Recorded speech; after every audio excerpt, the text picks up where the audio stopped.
தொலைக்காட்சி சேனலின் புதுவையின் இன்றைய நிகழ்வுகள். புதுச்சேரியில் உலக மீனவர் தினம் இன்று கொண்டாடப்பட்டது. இதனையொட்டி புதுச்சேரி கடலூர் சாலையில் உள்ள சிந்தனை சிற்பி சிங்காரவேலர் சிலைக்கு முதலமைச்சர் ரங்கசாமி, மீன்வளத்துறை அமைச்சர் லட்சுமி நாராயணன், சட்டமன்ற உறுப்பினர்கள் ரமேஷ், ஆறுமுகம் ஆகியோர் மாலை அணிவித்து மரியாதை செலுத்தினார்கள். அதனைத் தொடர்ந்து காங்கிரஸ் கட்சி சார்பில் மாநில தலைவர் வைத்தியலிங்கம் எம்பி தலைமையில் முன்னாள் முதல்வர் நாராயணசாமி, சட்டமன்ற உறுப்பினர் வைத்தியநாதன் மற்றும் முன்னாள் அமைச்சர்கள், முன்னாள் சட்டமன்ற உறுப்பினர்கள் உட்பட காங்கிரஸ் கட்சியினர் சிந்தனை சிற்பி சிங்காரவேலர் சிலைக்கு மாலை அணிவித்து மரியாதை செலுத்தினர். இதேபோல் புதுச்சேரி மாநில மக்கள் முன்னேற்றக் கழகத்தின் தலைவர் பேராசிரியர் ராமதாஸ், சேர்மன் வெங்கடராமன் தலைமையில் நிர்வாகிகள் சிங்காரவேலர் சிலைக்கு மாலை அணிவித்து மரியாதை செலுத்தினர். மேலும் புதுச்சேரியில் உள்ள பல்வேறு மீனவ அமைப்புகளை சார்ந்த நிர்வாகிகள் உட்பட மீனவர்கள் மாலை அணிவித்து மரியாதை செலுத்தினர். காரைக்காலில் உலக மீனவர் தினத்தை முன்னிட்டு படகு போட்டி நடைபெற்றது. இதனை ஆளுநர் கைலாஷ்நாதன் தொடங்கி வைத்தார். உலக மீனவர் தினத்தை முன்னிட்டு புதுச்சேரி மாநிலம் காரைக்கால் மாவட்டத்தில் மீன்வளத்துறை சார்பில் கடற்கரை சாலையில் மீனவர்கள் இடையிலான படகு போட்டி நடைபெற்றது. இந்த படகு போட்டியை புதுச்சேரி மாநில துணைநிலை ஆளுநர் கைலாஷ்நாதன் கொடியசைத்து துவக்கி வைத்தார். இந்த படகு போட்டியில் 11 மீனவ கிராமத்தை சேர்ந்த மீனவர்கள் கலந்து கொண்டனர். மேலும் படகு போட்டியை காண ஏராளமான சுற்றுலா பயணிகள் காரைக்கால் கடற்கரைக்கு வருகை தந்தனர். படகு போட்டியில் மண்டபத்தூர் மீனவ கிராமத்தை சேர்ந்த படகு முதலாம் இடத்தையும், காளிக்குப்பம் மீனவ கிராமத்தை சேர்ந்த படகு 2வது இடத்தையும், பட்டினஞ்சேரி மீனவ கிராமத்தை சேர்ந்த படகு 3வது இடத்தையும் பிடித்தது. இதனையடுத்து வெற்றி பெற்ற மீனவர்களுக்கு மாவட்ட நிர்வாகம் சார்பில் பரிசு மற்றும் வாழ்த்து தெரிவிக்கப்பட்டது. புதுச்சேரியில் வெளிநாட்டில் வேலை வாங்கி தருவதாக மோசடியில் ஈடுபட்ட வழக்கில் பெங்களூரில் தலைமறைவாக இருந்த தம்பதியை போலீசார் 6 ஆண்டுகளுக்கு பிறகு கைது செய்தனர். புதுச்சேரி கருவடிக்குப்பம் மாரியம்மன் கோவில் தெருவை சேர்ந்தவர் பழனிவேல். இவரது மனைவியின் தம்பி கணபதி. இவர் ஹோட்டல் மேனேஜ்மெண்ட் படித்துவிட்டு வெளிநாட்டில் வேலை தேடி வந்துள்ளார். அப்போது வெளிநாட்டுக்கு வேலைக்கு அனுப்பும் ஏஜென்சி நடத்தி வந்த சென்னை வேளச்சேரியை சேர்ந்த சாந்தி மீரா என்பவர் அறிமுகமாகியுள்ளார். கணபதிக்கு வெளிநாட்டில் வேலை வாங்கி தருவதாகவும் மாதம் சம்பளம் 3 லட்சம் கிடைக்கும் என்று கூறியுள்ளார். இதற்காக கடந்த 2018ஆம் ஆண்டு 3 தவணையாக ரூபாய் 12,49,000 சாந்தி மீனாவிடம் கொடுத்துள்ளார். ஆனால் சாந்தி மீனா கணபதிக்கு வேலை வாங்கி தரவில்லை. பின் 2019ஆம் ஆண்டு பழனிவேல் சாந்தி மீனாவை மொபைல் போன் மூலம் தொடர்பு கொண்டு கேட்டபோது சரியான பதில் அளிக்கவில்லை. இதனால் அதிர்ச்சி அடைந்த அவர் லாஸ்பேட்டை காவல் நிலையத்தில் புகார் தெரிவித்தார். இதன் பேரில் போலீசார் வழக்கு பதிவு செய்து தேடி வந்தனர். இந்த நிலையில் வெளிநாட்டில் வேலை வாங்கி தருவதாக பல லட்சம் மோசடியில் ஈடுபட்டு கடந்த 6 ஆண்டுகளாக பெங்களூரில் தலைமறைவாக இருந்த சாந்தி மீனா, அவரது கணவர் பாரதி ராஜா ஆகியோரை லாஸ்பேட்டை இன்ஸ்பெக்டர் இனியர் தலைமையிலான போலீசார் கைது செய்து புதுச்சேரி அழைத்து வந்து காலாப்பட்டு மத்திய சிறையில் அடைத்தனர். போலி ஆன்லைன் ட்ரேடிங் ஆப்பை நம்பி 1,13 லட்சம் ரூபாய் இழந்த இளைஞர். வாட்ஸ்ஆப்பில் வந்த தகவல் எடுத்து இது உண்மையான ட்ரேடிங் ஆப் தான் என நம்பி கடந்தேறிய நாட்களில் அவர்கள் சொன்ன ஆப்பில் பணத்தை அனுப்பி ரூபாய் 1,13 லட்சம் ரூபாய் இழந்த மதகடிப்பட்டு வாலிபர். பேஸ்புக்கில் நட்பாக பழகி உங்களுக்கு விலை உயர்ந்த பரிசு பொருள் அனுப்புகிறேன் என்று சொல்லி அது இந்தியாவிற்கு வரும்பொழுது வரி கட்ட வேண்டும் என 41,700 ரூபாய் இழந்த புதுச்சேரி வாலிபர். உங்களுடைய கொரியரில் போதைப் பொருள் சென்றுள்ளது என மிரட்டி பணம் பறிக்க முயன்ற நபர் ஏற்கனவே போலீஸ் அனுப்பிய விழிப்புணர்வு வீடியோவை கடந்த வாரம் பார்த்து தெரிந்து கொண்டுதான் இணைய வழி மோசடிக்காரர்கள் வேலை என உணர்ந்து அதிலிருந்து தப்பித்தார். குறைந்த விலையில் லோன் வாங்கி கொடுக்கிறேன் என்று கூறி இணைய வழியில் வந்த விளம்பரத்தை நம்பி அவர்கள் கேட்ட ப்ராசஸிங் ஃபீஸ் 8,950 அனுப்பி லோன் கிடைக்காமல் ஏமாந்த நபர். இணைய வழியில் பெரும்பாலும் பொதுமக்களை ஏமாற்றி பணம் பறிக்கவே முயற்சி செய்கிறார்கள். ஆகவே இணைய வழியில் வருகின்ற எதையும் நம்பி பணம் செலுத்தி ஏமாற வேண்டாம் என புதுச்சேரி இணைய வழி காவல்துறை பொதுமக்களை எச்சரிக்கை செய்கிறது. புதுவையில் உள்ள அனைத்து பள்ளிகளிலும் போக்சோ குழு அமைக்க பள்ளி கல்வித்துறை இயக்ககம் உத்தரவிட்டுள்ளது. இதுகுறித்து மாநில பள்ளி கல்வித்துறை இயக்ககம் வெளியிட்ட சுற்றறிக்கையில், புதுவை மாநிலத்தில் அனைத்து அரசு மற்றும் தனியார் பள்ளிகளில் மாணவர்களின் பாதுகாப்பை உறுதிப்படுத்தும் வகையில் போக்சோ குழுவை அமைக்க வேண்டும். அந்த குழுவில் பள்ளியின் முதல்வர் தலைவராகவும், துணை முதல்வர் அல்லது தலைமை ஆசிரியை துணைத் தலைவராகவும் இருக்க வேண்டும். மேலும் குழு உறுப்பினர்களாக பள்ளியின் மூத்த பெண் ஆசிரியை, ஒழுங்கு நடவடிக்கைக்கு உள்ளாகாத ஆண் ஆசிரியர், பெற்றோர்களில் ஒரு உறுப்பினர், குழந்தைகள் நலன் சார்ந்து செயல்படும் அரசு அல்லது அரசு சாரா அமைப்பை சேர்ந்த உறுப்பினர், மாணவ மாணவி ஆகியோர் இடம்பெற வேண்டும். பள்ளி அளவிலான குழுவை தவிர மாவட்ட அளவிலும் மாநில அளவிலும் போக்சோ குழுவை அமைக்க வேண்டும். அதில் விதிமுறைப்படி உறுப்பினர்கள், தலைவர், துணைத் தலைவர்கள் இடம்பெற வேண்டும் என குறிப்பிடப்பட்டுள்ளது. புதுச்சேரியில் கடல் சீற்றமாக காணப்படுவதால் கடற்கரைக்கு வரும் பொதுமக்கள் மற்றும் சுற்றுலா பயணிகள் கடலில் இறங்கி குளிக்க தடை விதிக்கப்பட்டுள்ளது. வங்கக்கடலில் புதியதாக காற்றழுத்த தாழ்வு பகுதி உருவாகியுள்ள நிலையில் புதுச்சேரியில் கடந்த 4 நாட்களாக மழையும் இல்லாமல் வெயிலும் இல்லாமல் வானம் மேகமூட்டமுடன் காணப்பட்டு குளிர்ச்சியான சூழ்நிலை நிலவுகிறது. மேலும் தமிழகம் மற்றும் புதுச்சேரிக்கு கனமழை பெய்யும் என்று வானிலை ஆய்வு மையம் அறிவித்துள்ள நிலையில் தற்போது புதுச்சேரியில் கடல் சீற்றமுடன் காணப்படுகிறது. மேலும் வழக்கத்திற்கு மாறாக கடல் அலைகள் ஆர்ப்பரித்து வருவதால் கடற்கரைக்கு வரும் சுற்றுலா பயணிகள் மற்றும் பொதுமக்கள் கடலில் இறங்கவோ அல்லது குளிக்கவோ தடை விதிக்கப்பட்டுள்ளது. கடற்கரைக்கு வரும் பொதுமக்கள் அங்கிருந்து திரும்பி அனுப்பப்பட்டு வருகிறார்கள். மேலும் கடற்கரையில் போலீசார் பாதுகாப்பு பணியிலும் ஈடுபடுத்தப்பட்டு வருகிறார்கள். தொடர்ந்து கடல் அலைகள் சீற்றமுடன் காணப்படுவதாலும் கடற்கரைக்கு வரும் பொதுமக்கள் திரும்பி அனுப்பப்படுவதால் கடற்கரை ஆட்கள் நடமாட்டம் இன்றி வெறிச்சோடி காணப்படுகிறது. கடல் சீற்றமுடன் காணப்படுவதால் மீனவர்கள் கடலுக்கு செல்ல வேண்டாம் என்று வானிலை ஆய்வு மையம் அறிவித்துள்ள நிலையில் மீனவர்களின் படகுகள் தேங்காய்திட்டு துறைமுகத்தில் பாதுகாப்பாக நிறுத்தப்பட்டுள்ளது. புதுச்சேரி பொதுப்பணித்துறையில் நடைபெறும் ஊழல் முறைகேடுகள் தொடர்பாக சிபிஐ விசாரணைக்கு உத்தரவிட வலியுறுத்தி பிரதமர் மோடி மற்றும் உள்துறை அமைச்சர் அமித்ஷாவுக்கு முன்னாள் முதலமைச்சர் நாராயணசாமி கடிதம் எழுத உள்ளதாக தெரிவித்துள்ளார். இது தொடர்பாக செய்தியாளர்களிடம் பேசிய அவர், பிரதமர் மோடி புதுச்சேரியில் பாலாறும் தேனாறும் ஓடும் என்றார். ஆனால் தற்பொழுது புதுச்சேரியில் சாராய ஆறுதான் ஓடுகிறது. லாட்ரி அதிபர் மார்டினின் மகன் ஜோஸ் சார்லஸ் புதுச்சேரியில் நடத்திய நிகழ்ச்சி ஒன்றில் பாஜக மற்றும் பாஜக ஆதரவு சுயேட்சை சட்டமன்ற உறுப்பினர்கள் கலந்து கொண்டுள்ளனர். இதில் பாஜகவுக்கு தொடர்பு உள்ளதா என பாஜக தலைமை தெளிவுபடுத்த வேண்டும். புதுச்சேரியில் மக்களால் புறக்கணிக்கப்பட்ட கட்சி பாஜக. பணபலத்தை நம்பி வரும் பாஜகவினரை புதுச்சேரி மக்கள் தோற்கடிப்பார்கள். அடுத்து எங்கள் ஆட்சி அமையும் போது இந்த ஆட்சியில் ஊழல் செய்தவர்கள் சிறைக்கு செல்வது நிச்சயம் என்றார். புதுச்சேரியில் பொருளாதாரத்தில் பின்தங்கியுள்ள மீனவர்களுக்கான உள் இடஒதுக்கீட்டை EBC 2% 10% உயர்த்தி வழங்க வலியுறுத்தி 100க்கும் மேற்பட்ட மீனவர்கள் உண்ணாவிரத போராட்டத்தில் ஈடுபட்டனர். புதுச்சேரி மற்றும் காரைக்காலில் உள்ள பொருளாதாரத்தில் பின்தங்கியுள்ள மீனவர்களுக்கு 2010ஆம் ஆண்டு முதல் கல்வி மற்றும் வேலைவாய்ப்பில் மிகவும் பிற்படுத்தப்பட்டோருக்கான 20% இடஒதுக்கீட்டிலிருந்து 2% உள் ஒதுக்கீடு வழங்கப்பட்டு வருகிறது. இந்நிலையில் மீனவர்களின் எண்ணிக்கைக்கு ஏற்ப பொருளாதாரத்தில் பின்தங்கியுள்ள மீனவர்களுக்கான உள் ஒதுக்கீட்டை EBC 2% 10% உயர்த்தி வழங்க வலியுறுத்தி உலக மீனவர் தினமான இன்று அனைத்து மீனவ அமைப்புகளின் கூட்டமைப்பு சார்பில் சுதேசிமில் அருகில் உண்ணாவிரத போராட்டம் நடைபெற்றது. இதில் புதுச்சேரி மாநில காங்கிரஸ் தலைவர் வைத்தியலிங்கம் MP, காங்கிரஸ் சட்டமன்ற உறுப்பினர் வைத்தியநாதன் உள்ளிட்ட 100க்கும் மேற்பட்ட மீனவர்கள் கலந்து கொண்டு தங்களது கோரிக்கைகளை வலியுறுத்தி முழக்கமிட்டனர்.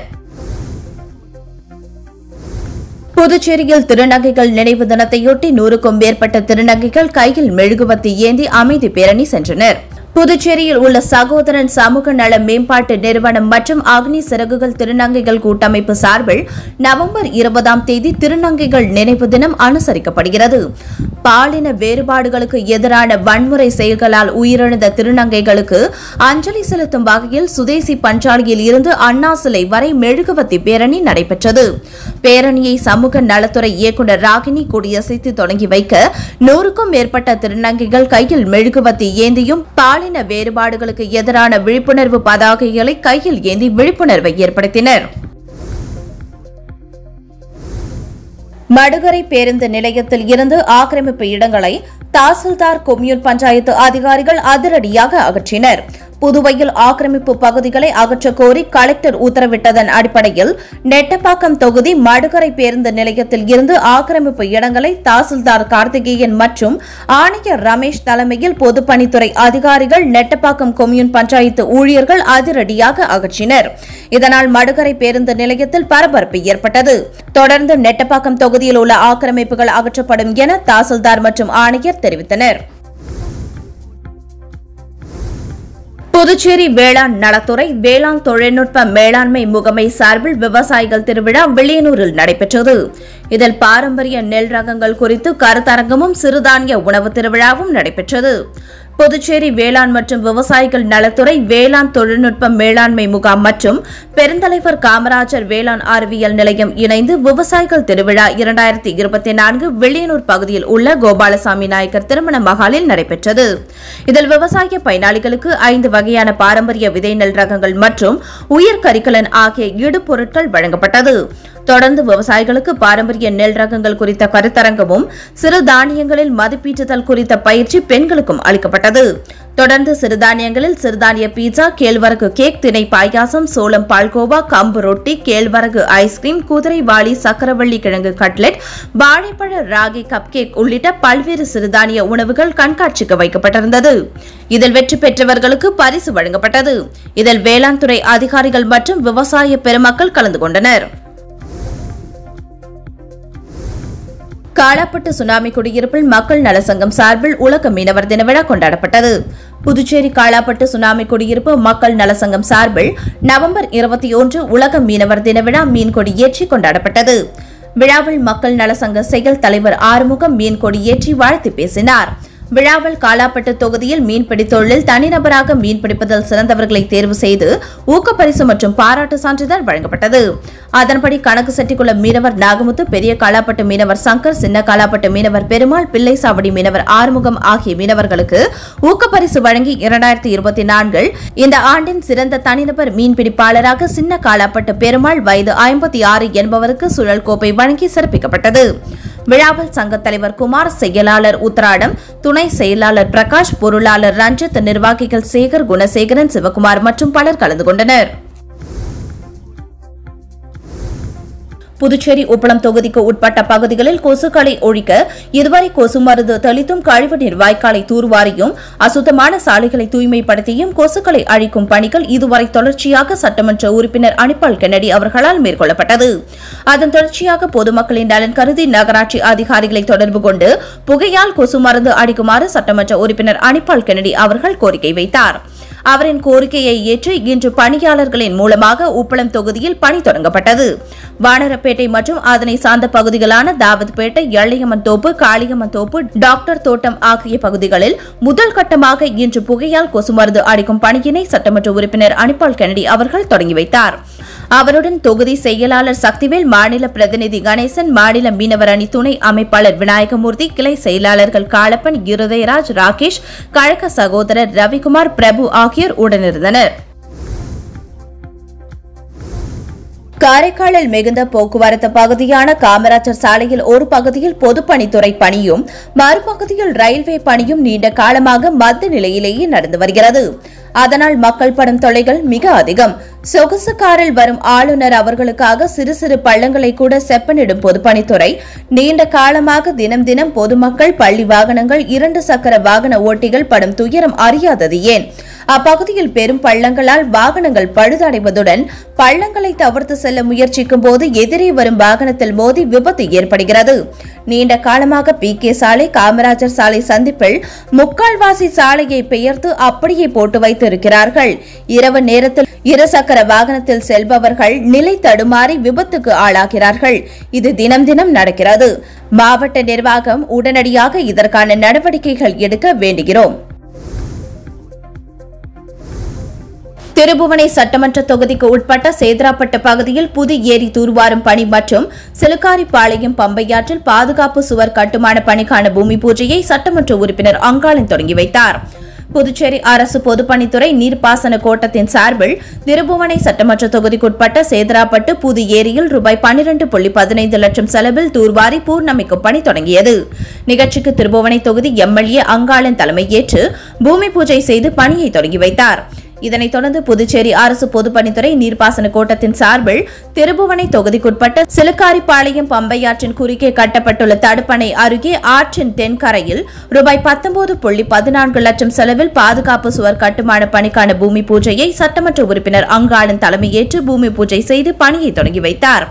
நிகழ்ச்சியில் பொதுப்பணித்துறை நீர்ப்பாசன கோட்ட செயற்பொறியாளர் ராதாகிருஷ்ணன், உதவி பொறியாளர் மதிவாணன், இளநிலை பொறியாளர் ஜெயராமன், ஒப்பந்ததாரர் சாய்புவனா, கன்ஸ்ட்ரக்ஷன் உரிமையாளர் மற்றும் ஒப்பந்ததாரர் டி தங்கராசு மற்றும் கிராம முக்கியஸ்தர்கள் உட்பட சட்டமன்ற உறுப்பினரின் ஆதரவாளர்கள் பலர் கலந்து கொண்டனர். வெள்ளியனூர் திருக்காமேஸ்வரர் ஆலயத்தில் ஸ்ரீ ஐயப்ப சுவாமி 49ஆம் ஆண்டு திருவிளக்கு பூஜை மற்றும் 22ஆம் ஆண்டு 1008 சங்கு அபிஷேக விழா, 24ஆம் ஆண்டு லட்சார்ச்சனை விழா நடைபெற்றது. வெள்ளியனூர் ஸ்ரீ ஐயப்ப சுவாமி 49ஆம் ஆண்டு திருவிளக்கு பூஜை மற்றும் 22ஆம் ஆண்டு 1008 சங்கு அபிஷேக விழா, 24ஆம் ஆண்டு லட்சார்ச்சனை விழா வெள்ளியனூர் திருக்காமேஸ்வரர் ஆலயத்தில் நடைபெற்றது. இதில் உள்துறை அமைச்சர் நமச்சிவாயம் சிறப்பு அழைப்பாளராக கலந்து கொண்டு விழாவிற்கு தலைமை தாங்கி விழாவினை சிறப்பித்தார். கணபதி ஹோமம், லட்சார்ச்சனை ஆரம்பம், முதல் கால யாகசாலை பூஜை, 1008 சங்கு பூஜை மற்றும் தீபாராதனை, 2ஆம் கால யாகசாலை பூஜை, 1008 சங்கு அபிஷேக விழா, சங்கு அபிஷேக பூர்த்தி, அன்னதானம் ஆகிய நிகழ்ச்சிகள் நடைபெற்றன. மேலும் விநாயகர் மற்றும் ஐயப்பன் சுவாமிக்கு கலச நீர் அபிஷேகம் செய்யப்பட்டு தீபாராதனை காண்பிக்கப்பட்டது. விழாவில் திரளான பக்தர்கள் கலந்து கொண்டு சாமி தரிசனம் செய்தனர். திருக்காஞ்சி தேவஸ்தானத்திற்கு சொந்தமான ஸ்ரீ காஞ்சிநாதர் திருமண நிலையத்தில் ஸ்ரீ காசி விஸ்வநாதர் மற்றும் அன்னபூரணி காசி விசாலாட்சி திருக்கல்யாண உற்சவம் நடைபெற்றது.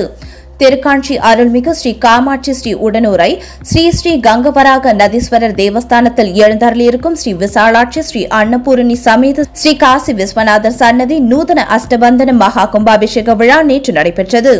இதனைத் தொடர்ந்து தேவஸ்தானத்திற்கு சொந்தமான புதிய ஸ்ரீ காஞ்சிநாதன் திருமண மண்டபம் திறப்பு விழாவை தொடர்ந்து இரவு திருக்காஞ்சி தேவஸ்தானத்திற்கு சொந்தமான ஸ்ரீ காஞ்சிநாத திருமண நிலையத்தில் ஸ்ரீ காசி விஸ்வநாதர் மற்றும் அன்னபூரணி காசி விசாலாட்சிக்கு திருக்கல்யாண உற்சவம் வெகு சிறப்பாக நடைபெற்றது. இதில் உபயதாரர்கள் மற்றும் பக்தர்கள் திரளாக கலந்து கொண்டு திருக்கல்யாண உற்சவத்தை கண்டுகளித்தனர். நிகழ்ச்சிக்கான ஏற்பாட்டினை ஆலய நிர்வாக அதிகாரி சரவணன், ஆலய தலைமை அர்ச்சகர் சிவஸ்ரீ சரவண சிவாச்சாரியார், திருக்காஞ்சி கிராமவாசிகள் மற்றும் சிவனடியார் பெருமக்கள் செய்திருந்தனர். பாகூர் கொம்யூன் கடுவனூர் கிராமத்தில் எழுந்தருளியிருக்கும் அருள்மிகு ஸ்ரீ பாலகணபதி, ஸ்ரீ பாலமுருகன், அருள்மிகு ஸ்ரீ ஏழைமுத்து மாரியம்மன் ஆலய அஷ்டபந்தன மகா கும்பாபிஷேகம் மிக சிறப்பாக நடைபெற்றது. முன்னதாக மங்கள இசையுடன் தொடங்கிய நிகழ்ச்சியில் அனுப்ஞை, யஜமான சங்கல்பம், கோபூஜை, தனபூஜை, கணபதி ஹோமம், நவகிரக ஹோமம், முதல் கால, 2ஆம் கால, 3ஆம் கால, 4ஆம் கால யாகசாலை பூஜைகளை, அதனைத் தொடர்ந்து யாத்ராதானம், கடம் புறப்பட்டு விமான கோபுரங்களுக்கு கும்பாபிஷேகமும், அதனைத் தொடர்ந்து மூலவர் ஏழைமுத்து மாரியம்மனுக்கு கும்பாபிஷேகமும் செய்து மகா தீபாராதனை காண்பிக்கப்பட்டது. இதில் சிறப்பு அழைப்பாளராக சட்டமன்ற உறுப்பினர் செந்தில்குமார், முன்னாள் சட்டமன்ற உறுப்பினர் தனவேலுவின் புதல்வர் அசோக் தனவேல் ஆகியோர் கலந்து கொண்டு சாமி தரிசனம் செய்தனர். ஆலய நிர்வாகிகள் சார்பில் அவர்களுக்கு சிறப்பான வரவேற்பு அளிக்கப்பட்டது. இந்த கும்பாபிஷேகம் விழாவில் ஏராளமான பக்தர்கள் கலந்து கொண்டு அம்மனின் அருளை பெற்றனர். தொடர்ந்து பக்தர்கள் அனைவருக்கும் அன்னதானம் வழங்கப்பட்டது. இதற்கான ஏற்பாடுகளை கடுவனூர் கிராம மக்கள் மற்றும் விழா குழுவினர்கள், இளைஞர்கள் செய்திருந்தனர். சென்னையில் வசிக்கும் பொதுமக்களின் முக்கிய போக்குவரத்து சேவையாக மின்சார ரயில் மற்றும் மெட்ரோ ரயில் சேவை இருந்து வருகிறது. தினம்தோறும் அரசு மற்றும் தனியார் ஊழியர்கள், வியாபாரிகள் என பல தரப்பு மக்களும் மின்சார ரயில்களில் பயணம் செய்து வருகின்றனர். அவ்வப்போது பராமரிப்பு பணிகள் காரணமாக முழுமையாகவோ அல்லது பகுதி நேரமாகவோ மின்சார ரயில்கள் ரத்து செய்யப்படும். சில நேரங்களில் மின்சார ரயில்களின் வழித்தடங்கள் மாற்றி இயக்கப்படும். இந்த நிலையில் பராமரிப்பு பணிகள் காரணமாக சென்னை கடற்கரை, தாம்பரம் மற்றும் தாம்பரம் கடற்கரை இடையே கீழ்கண்ட மின்சார ரயில்களின் சேவைகள் ரத்து செய்யப்பட்டுள்ளன. மேலும் செங்கல்பட்டு, திருமால்பூர், காஞ்சிபுரம், அரக்கோணம் செல்லும் மின்சார ரயில்கள் மற்றும் அங்கிருந்து சென்னை கடற்கரைக்கு வரும் ரயில்களின் நேரத்திலும் மாற்றம் செய்யப்பட்டுள்ளது. ரயில் சேவையில் மாற்றப்பட்ட நேர அட்டவணை நாளை வெள்ளிக்கிழமை முதல் அமலுக்கு வரும் என்று தெற்கு ரயில்வே அறிவித்துள்ளது. தென்மேற்கு ஐஸ்லாந்தில் உள்ள ரெய்க்ஜோன்ஸ் தீபகற்பத்தில் உள்ள எரிமலை நேற்று மாலை வெடிக்கத் தொடங்கியதாக தெரிவிக்கப்பட்டுள்ளது. இது கடந்த ஓராண்டில் 7வது வெடிப்பாகும். நில அதிர்வு நடவடிக்கைகளை கண்காணிக்கும் ஐஸ்லாந்தின் வானிலை அலுவலகத்தின் கூற்றுப்படி நேற்று மாலை வெடிக்கத் தொடங்கிய எரிமலை இரவு 11:14 மணிக்கு 3 கிலோமீட்டர் 1.8 மைல் நீளமுள்ள பிளவை உருவாக்கியது என்றும், ஆனால் இந்த வெடிப்பு ஆகஸ்ட் மாதத்தில் வெடித்ததை விட கணிசமாக மதிப்பிடப்பட்டுள்ளது என்றும் தெரிவிக்கப்பட்டுள்ளது. இந்த எரிமலை வெடிப்பால் விமான போக்குவரத்திற்கு எந்த அச்சுறுத்தலும் ஏற்படவில்லை என்றாலும் அருகில் உள்ள கிரீன்டாவிக் நகரம் உட்பட தீபகற்பத்தின் சில பகுதிகளில் எரிவாயு எச்சரிக்கை குறித்து அதிகாரிகள் எச்சரித்து வருகின்றனர்.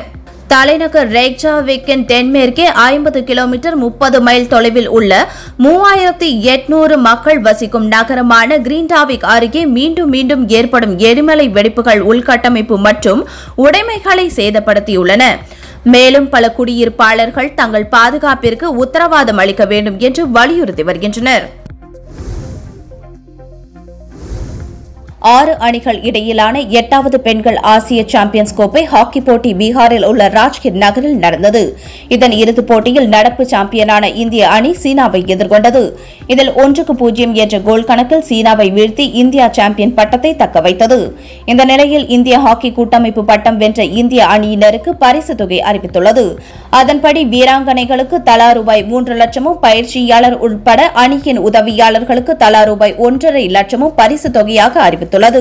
மேலும் பீகார் அரசும் இந்திய மகளிர் ஹாக்கி அணிக்கு பரிசு தொகை அறிவித்துள்ளது. வீராங்கனைகளுக்கு தலா ரூபாய் 10 லட்சமும் தலைமை பயிற்சியாளருக்கு ரூபாய் 10 லட்சம் மற்றும் உதவியாளர்களுக்கு தலா ரூபாய் 5 லட்சமும் பரிசு தொகையாக அறிவித்துள்ளது. இத்துடன் சக்தி சேனலின் புதுவையின் இன்றைய நிகழ்வுகள் முடிவடைகின்றன. வணக்கம்.